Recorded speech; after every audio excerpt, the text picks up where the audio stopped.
के तहत, और इस पर लगातार हम आपको आगे भी अपडेट देते रहेंगे। और आइए बात करते हैं आज की एक अहम खबर की, जहां पर दिल्ली में आज से कौटिल्य इकोनॉमिक कॉन्क्लेव की शुरुआत हो गई है। इसमें लगभग 150 भारतीय और अंतर्राष्ट्रीय शिक्षाविद और नीति निर्माता भारत और ग्लोबल साउथ की अर्थव्यवस्थाओं के सामने आने वाले मुद्दों पर चर्चा करेंगे। वित्त मंत्रालय के साथ साझेदारी में आर्थिक विकास संस्थान द्वारा आयोजित इस सम्मेलन का उद्घाटन वित्त मंत्री निर्मला सीतारमण ने किया। इस साल फोकस अंतर्राष्ट्रीय वित्तीय ढांचे में सुधार, हरित परिवर्तन के लिए वित्त पोषण, भू आर्थिक विखंडन और विकास के लिए निहितार्थ, भारत और मध्यम आय का जाल, नौकरियां और कौशल, एआई और सार्वजनिक नीति डिजाइन और लचीलापन बनाए रखने के लिए नीति कार्रवाई के सिद्धांतों जैसे विषयों पर है। ये सम्मेलन वैश्विक दक्षिण के देशों के बीच सेतु निर्माता के रूप में भारत की बढ़ती भूमिका को दिखाएगा। India's credible economic performance in the recent decade was underscored by its leapfrog from the 10th to the 5th largest economy in a matter of 5 years.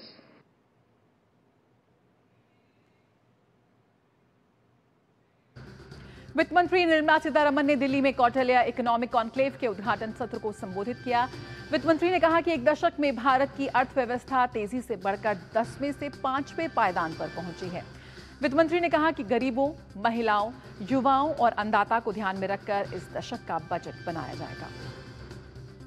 The largest stakeholders and beneficiaries of the growth process towards Viksit Bharat will be the 4 major castes, namely the Garib or the poor, Mahilaye or the women, Yuva, the youth, and Annadata, the farmer. Accordingly, the budget in Amritkal will be devised with these stakeholders in mind. प्रधानमंत्री नरेंद्र मोदी आज शाम Kautilya economic conclave को संबोधित करेंगे।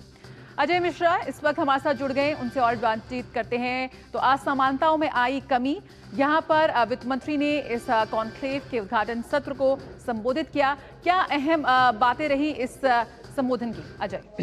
जी, अगर हम हल्के फुल्के अंदाज में शुरुआत करें तो प्रोफेसर जगदीश भगवती, जो कि आज मौजूद थे, 91 साल की उम्र है, 70 के दशक से लगातार भारत की इकॉनमी को ट्रैक कर रहे हैं। ग्लोबलाइजेशन जैसे बड़े मुद्दों पर कई किताबें उन्होंने लिखी और प्रधानमंत्री मोदी की आर्थिक नीतियों का खुल करके समर्थन किया। उन्होंने जब उनसे सवाल किया गया कि क्या चेंजेस आपने देखे हैं इतने सालों में, उन्होंने कहा कि पहले वर्ल्ड बैंक भारत को बताता है कि क्या करना है, आज भारत वर्ल्ड बैंक को बता रहा है कि उससे क्या करना चाहिए। ये बदलाव आया है। द इंडियन एरा ये थीम थी, यानी भारत के युग की शुरुआत हो गई है।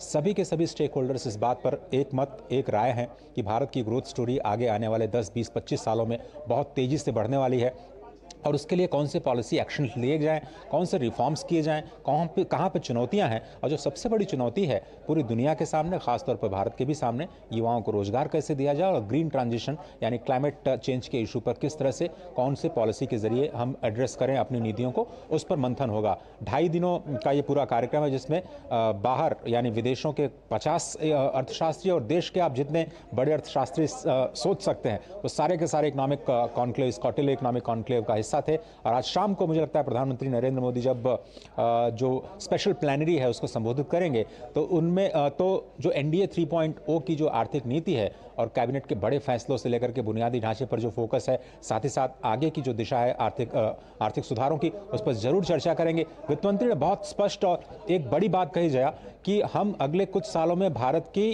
पर कैपिटा इनकम को दोगुना करना चाहते हैं।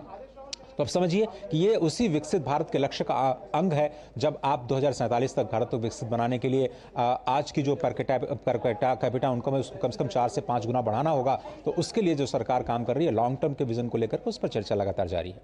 बिल्कुल, बहुत बहुत शुक्रिया अजय, फिलहाल इस जानकारी के साथ जुड़ने के लिए। आगे भी आपसे लगातार